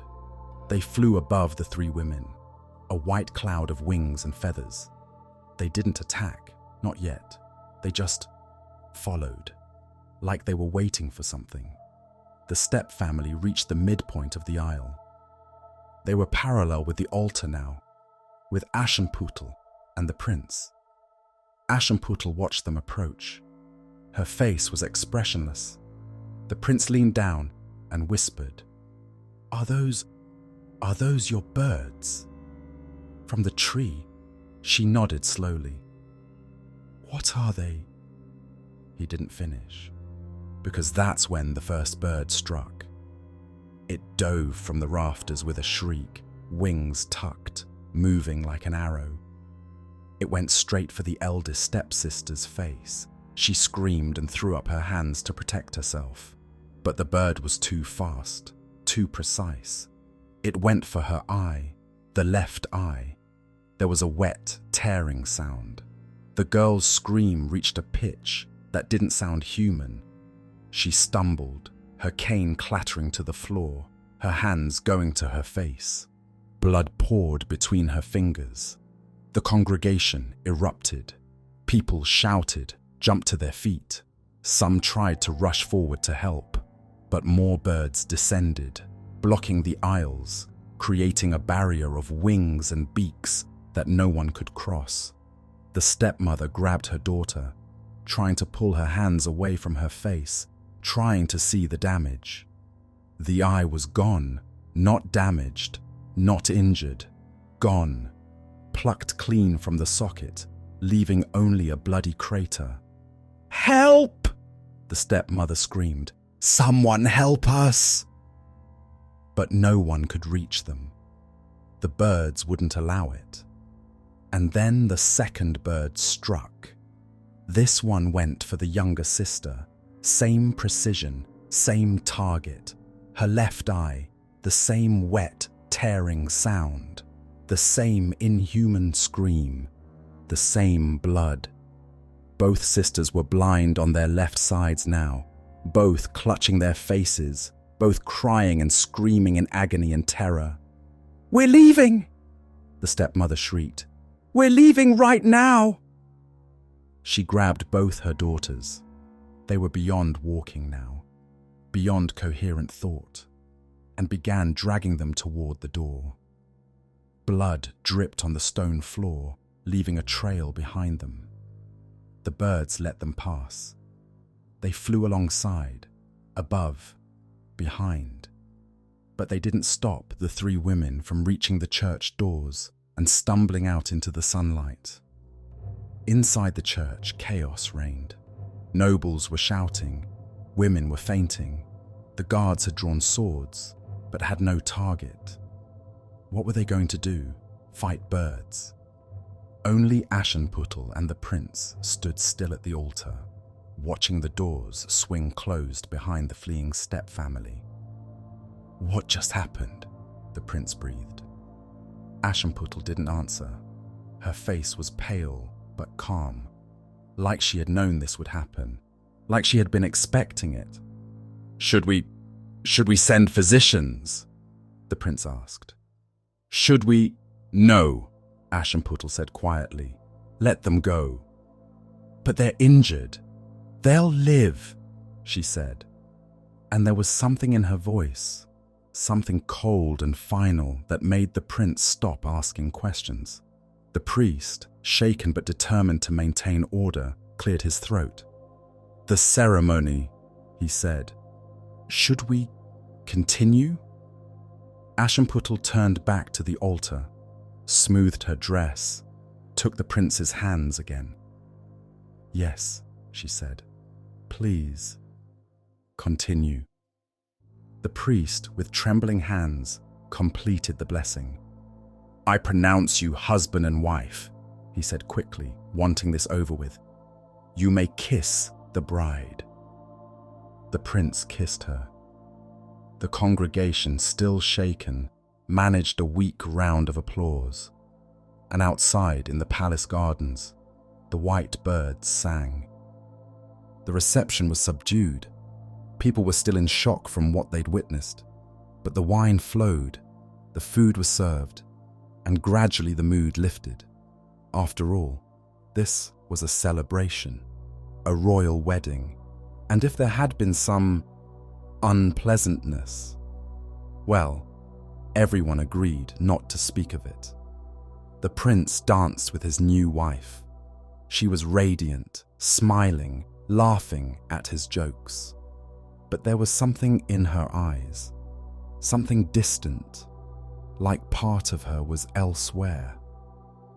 "Are you all right?" he asked during one dance. "I'm perfect," she said, and she meant it. She was safe now, protected. She would never sleep in ashes again, never scrub floors until her hands bled. never endure cruelty from people who were supposed to care for her. She had won, but the victory tasted strange in her mouth, bitter and sweet at the same time. "The birds," the prince said carefully. "They're yours, aren't they? Connected to you somehow?" "They were my mother's," Aschenputtel said. "She sent them from the tree on her grave. She promised she would help me. She promised she would protect me." "And the attack? Did you know that would happen?" Aschenputtel was quiet for a long moment. Then, "I knew something would happen. I didn't know what exactly, but I knew there would be justice of a kind." "Justice," the prince repeated. He thought of the two girls, their faces ruined, their lives destroyed. "Is that what you'd call it?" Aschenputtel looked up at him. "They cut off pieces of themselves trying to take something that wasn't theirs. Now they'll spend the rest of their lives in darkness, paying for their mother's ambition and their own vanity. Is that justice? I don't know. But it's what happened." The prince wanted to argue, wanted to say that surely there could have been mercy, forgiveness, a less brutal punishment. But he looked at his wife, this girl who had survived 3 years of abuse, who had been degraded and broken and somehow rebuilt herself, and he kept silent. Who was he to judge what justice meant to her? They danced on into the night. The stepmother and her daughters made it back to their house somehow. They stumbled through the streets, the two girls blind in one eye, crying, bleeding, clinging to their mother. People stared, but no one helped. Everyone had heard what happened at the church. Everyone knew what these women had done, the mutilations, the deception, the years of cruelty to the girl who was now their princess. Let them suffer, people thought. Let them reap what they sowed. The stepmother got them inside, barred the door. She tried to clean the wounds, to bandage them, but she was no physician. The best she could do was stop the bleeding and pray that infection wouldn't set in. Both daughters were in shock, moaning softly, rocking back and forth. "It's fine," the stepmother kept saying, more to herself than to them. "It's fine. You're alive. You can still see out of one eye. You can still function. We'll tell people it was an accident, a bird attack, yes, that's true. Nothing to be ashamed of. Mother," the eldest daughter said. Her voice was flat, dead. "Be quiet." The stepmother stopped. "This is your fault," the daughter continued. "All of it. You told us to cut ourselves. You promised it would work. You promised we'd be queens. And now look at us. I was trying to help you. You destroyed us," the younger daughter said. "We're ruined. No one will marry us now. No one will even look at us. We're monsters." "You're not. We cut off parts of ourselves for you," the eldest screamed. "And it was for nothing." "For nothing."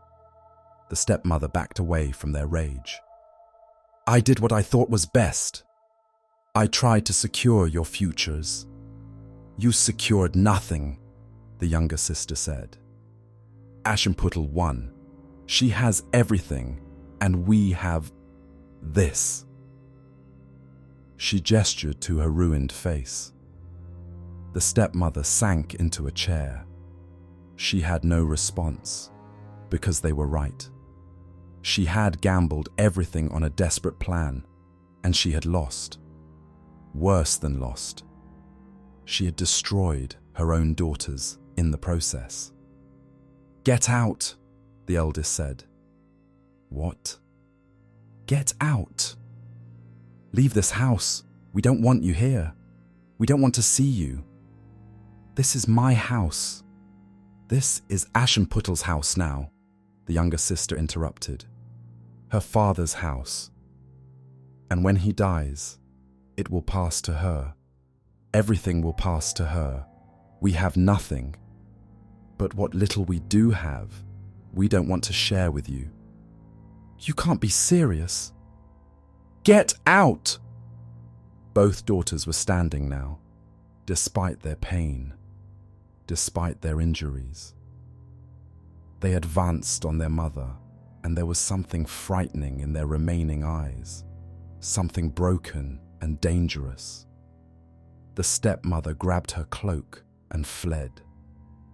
She would go to relatives, she decided, distant cousins who might take her in out of obligation. She would start over, rebuild. Surely she could, but everyone had heard the story by now. Everyone knew what she had done. The relatives turned her away. Friends shut their doors. Even the church, when she went seeking sanctuary, told her to pray elsewhere. She ended her days as she had forced Aschenputtel to live, scrubbing floors in a tavern, sleeping in corners, surviving on scraps and pity. The difference was, Aschenputtel had been innocent. The stepmother was not. The celebration lasted until dawn. By the time Aschenputtel and the prince retired to their chambers, the sun was beginning to rise, painting the sky in shades of pink and gold. The prince's chambers, their chambers now, were magnificent. A four-poster bed with silk curtains, tapestries on the walls, a fire crackling in the hearth. Everything she could have ever wanted. Aschenputtel stood in the middle of the room and felt strange. She should be happy. She was happy. But there was something else underneath, something she couldn't quite name. The prince came up behind her, put his hands on her shoulders. "Are you tired?" he asked gently. "Yes," she said, "but I don't think I can sleep. Too much excitement. Too much everything." He turned her to face him. "Tell me," he said. "Please, tell me what they did to you. All of it. I need to understand." So she told him. She told him about her mother's death, about the stepmother's cruelty, about sleeping in ashes and scrubbing floors and being called Aschenputtel, the ash fool, until she almost forgot she had ever been anything else.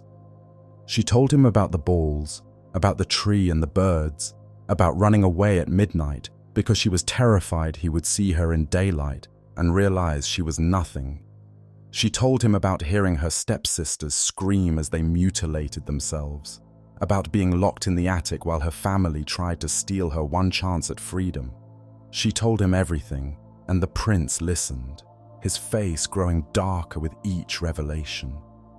When she finished, he was quiet for a long time. "I should have them arrested," he said finally. "Your stepmother, at least." "What she did? It's criminal. It's—" "Don't," Aschenputtel said. "Please. They're already punished. Let it end here. They abused you for 3 years. And now they're blind and broken and cast out," she interrupted. "The birds took their revenge." "My mother's birds. Justice was done." "Your mother," the prince said slowly. "The birds. The tree. That was real magic, wasn't it? Real, supernatural intervention." "I think so," Aschenputtel said. "I don't know how else to explain it. My mother promised she would help me, and she did. Even from beyond death, she kept her promise." The prince thought about this, about a mother's love being so strong it could reach beyond the grave, about birds that could recognize cruelty and dispense punishment. "I believe you," he said finally. "I saw the birds. I saw what they did. And I've heard stories, old stories about trees that grant wishes, about the dead protecting their children. I thought they were just tales, but now you know better, Aschenputtel finished. They were quiet for a moment, standing in the firelight, holding each other. I'll never let anyone hurt you again, the prince said. I promise you that. You're safe now. You're my wife, my queen-to-be. No one can touch you. Aschenputtel wanted to believe him, and mostly she did. But part of her, the part that had learned to survive by trusting no one, by expecting cruelty, by keeping her secrets close, that part of her would never feel completely safe again. She had been broken too thoroughly. The cracks would always be there, hidden beneath the fine dresses and the jewels and the title. But maybe that was all right. Maybe being broken and surviving was its own kind of strength. She kissed her husband, let him lead her to bed, let herself be held and comforted and loved. And as she drifted towards sleep in silk sheets instead of ashes, she thought she heard it, distant, faint, but there. The sound of birds singing in the palace gardens. Her mother's birds, still watching, still protecting, still waiting, patient and sharp-beaked, in case anyone ever tried to hurt her daughter again. Years passed. Aschenputtel became queen when the old king died. She ruled alongside her husband, and by all accounts, she ruled well. She was known for her charity, especially to young women in difficult circumstances. She established houses where women could seek refuge from violent husbands. She changed laws about inheritance so that daughters could not be so easily disinherited. She never forgot where she came from, never forgot what it felt like to have nothing, to be nothing. She and the prince had children, 3 sons, 2 daughters. She raised them with love and firmness, and she told them stories. Not sanitized fairy tales, but real ones, true ones. Stories about what the world could do to people who had no power, and why it was their responsibility, their duty, to use their power well. She visited her mother's grave regularly. The hazel tree had grown massive now, its branches spreading wide, its trunk thick and strong. The white birds nested there by the hundreds. She would sit beneath it and talk to her mother, telling her about her life, her children, her joys and sorrows. And sometimes, when she was alone, she would cry. For the childhood that had been stolen from her, for the girl she might have been if her mother had lived, for the innocence she could never get back. But mostly, she was grateful. She had survived. She had won. She had built a good life from the ashes. Her stepsisters she never saw again. She heard stories, occasionally, that they lived together in a small house on the edge of the kingdom, that they never married, that they survived by doing needlework, the one skill they had that didn't require depth perception, that they were bitter and broken and spent their days in darkness, both literal and figurative. Aschenputtel could have helped them. She had the power now. She could have sent money, offered positions in her household, given them some comfort in their declining years. She chose not to, not out of cruelty, but out of what? Justice. Self-preservation. The knowledge that some wounds are too deep to forgive. She didn't know, and she didn't spend much time thinking about it. They had made their choices. She had made hers. And life, unlike fairy tales, didn't require everyone to be redeemed. The stepmother died first, alone, forgotten, in a charity house for the indigent. No one attended her funeral. No one mourned. The stepsisters lived longer. The eldest died at 40, an infection in her ruined eye socket that spread to her brain. The younger sister lived to 50, dying of a wasting illness that slowly consumed her from the inside. When word of their deaths reached the palace, Aschenputtel said a prayer for their souls. Brief, perfunctory, the kind of prayer you say because it's expected, not because you mean it. Then she returned to her life, her children, her duties, her husband who still, after all these years, looked at her with love. She had won her happily ever after. But it wasn't the happily ever after from the sanitized stories. It wasn't clean or simple or innocent. It was complicated, stained with blood and guilt, and the uncomfortable knowledge that sometimes the punishment exceeds the crime, and sometimes it doesn't, and sometimes there's no way to tell which is which. It was real, and real, Aschenputtel had learned, was better than perfect. Her father, she almost forgot about him in all of this. Her father, who had stood by and let it happen, who had remarried too quickly, who had chosen comfort over his daughter's safety. He died 5 years after her wedding, a sudden fever that took him in 3 days. Aschenputtel attended his funeral. She stood by his grave and felt nothing, not anger anymore, not love, just nothing. He was a weak man who had failed her when she needed him most, but he had also been her father, the man who had bounced her on his knee when she was small, who had brought her presents from his travels, who had loved her mother. He was complicated like everyone, neither all good nor all bad, just human, flawed and failing, and ultimately forgettable. She said the prayers, she scattered the earth on his coffin, and then she left and never visited his grave again. She had her mother's tree. That was enough. The prince, her husband, her love, the man who had searched a kingdom for her, grew old alongside her. They had 40 good years together. Not perfect. They fought sometimes, disagreed, hurt each other in small ways that married people do, but they loved each other, truly, and that was more than most people got.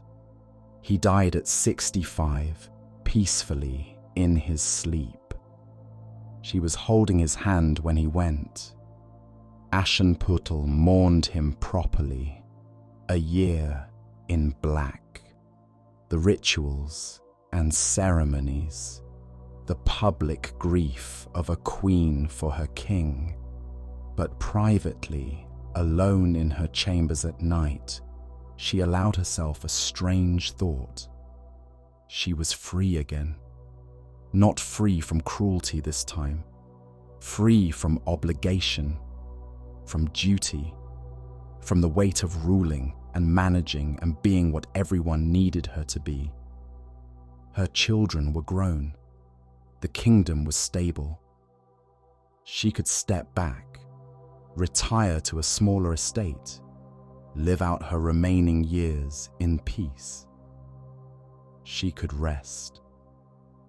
She was 72 years old when she finally returned to the house where she had grown up. It had sat empty for years after her father died. No one wanted it. Everyone knew the stories. People said it was cursed, haunted. Maybe it was. Aschenputtel walked through the room slowly, remembering. The parlor where the stepmother had smiled and lied, the kitchen where she had slept in ashes, the attic where she had been locked away. It was smaller than she remembered, dingy, less frightening. Just a house. Wood and stone and nothing more. She had let it become a monster in her memory. But standing here now, old and tired and victorious, she could see it for what it was. The place where terrible things had happened to her, but also the place where she had learned to survive, to endure, to wait for her moment and seize it when it came. She had been forged here, in ashes and cruelty, and she had emerged stronger. She thought about burning it down, making a grand gesture, erasing the past literally and symbolically. But in the end, she did something different. She had it converted into a house for young women, girls who had nowhere else to go, who had been abused, abandoned, cast out. She filled it with light and warmth, with teachers and healers, with the tools girls needed to build lives of their own. And in the kitchen, the same kitchen where she had slept in ashes, she had them install a plaque. It read simply, "From the ashes we rise." It was the last thing she did before retiring completely from public life. And it felt right, like closing a circle, like finishing a story that had taken 70 years to tell. Aschenputtel was 80 years old when she knew her time was coming. She wasn't sick exactly, just tired.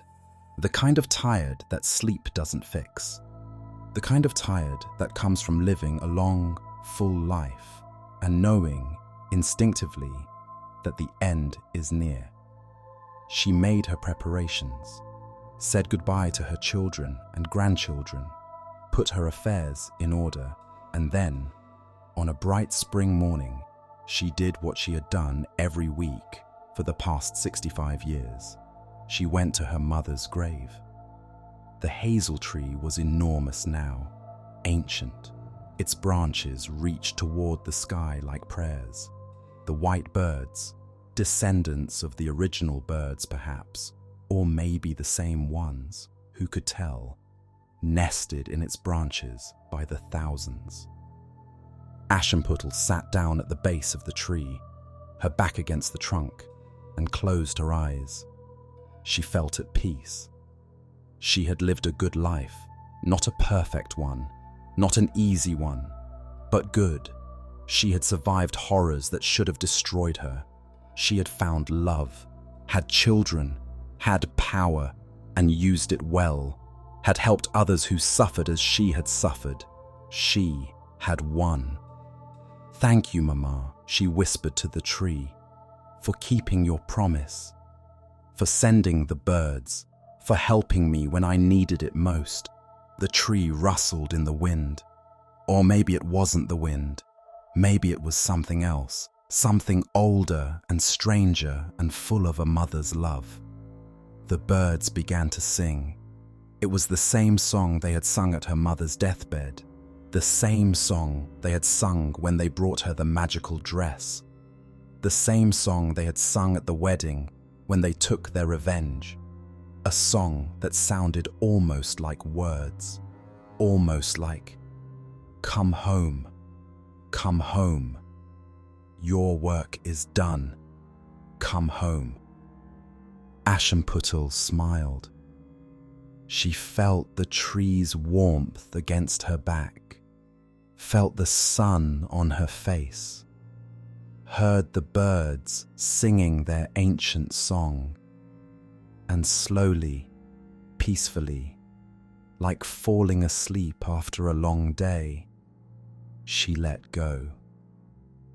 They found her the next morning, sitting beneath the tree, her eyes closed, a slight smile on her face. Dead, but not gone, never gone. Because something strange happened after Aschenputtel died. The birds remained, the tree remained, and sometimes, on quiet nights, people passing by the churchyard would swear they could hear voices, two voices, a mother and daughter, reunited at last, talking and laughing like they had all the time in the world, and young women who came to the grave seeking help, seeking courage, seeking strength, seeking a way out of their own suffering, would sometimes find gifts left for them. A coin when they desperately needed money, a piece of advice that came in a dream, a sudden stroke of luck that changed everything.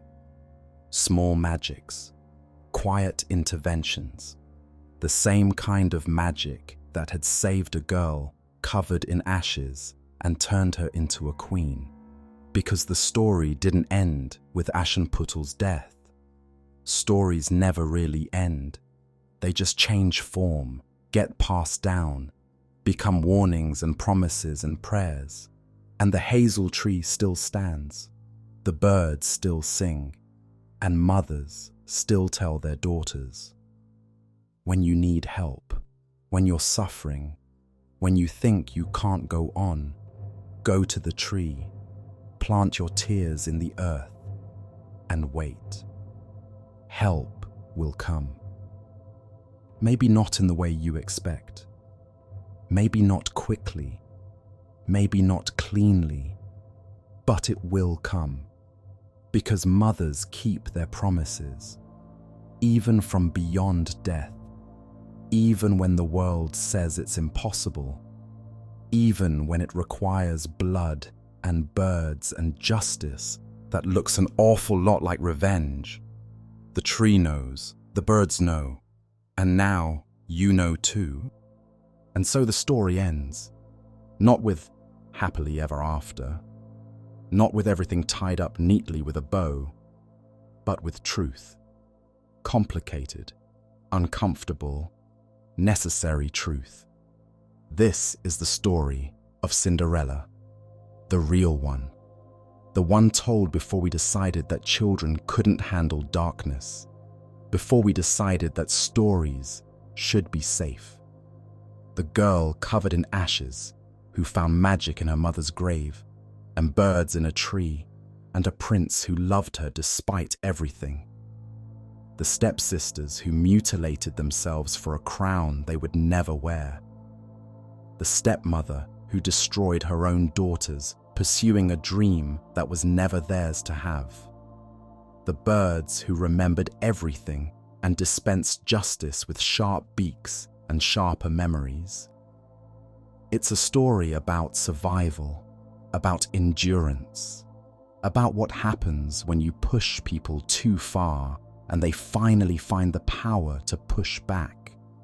It's a story about mothers and daughters, about promises kept beyond death, about love that transcends even the grave. It's a story about the price of vanity, yes, about the cost of cruelty, but also about the cost of survival, because Aschenputtel paid a price too. She lost her innocence, her childhood, her ability to ever feel completely safe. She won. But winning isn't always clean. The Disney version ends with a kiss and a wedding. This version ends with blood on the church steps and birds singing in a tree and two sisters living out their days in darkness. Which version is true? Both, maybe, or neither. Stories are strange that way. They can be true and false at the same time. Real and metaphor, history and myth.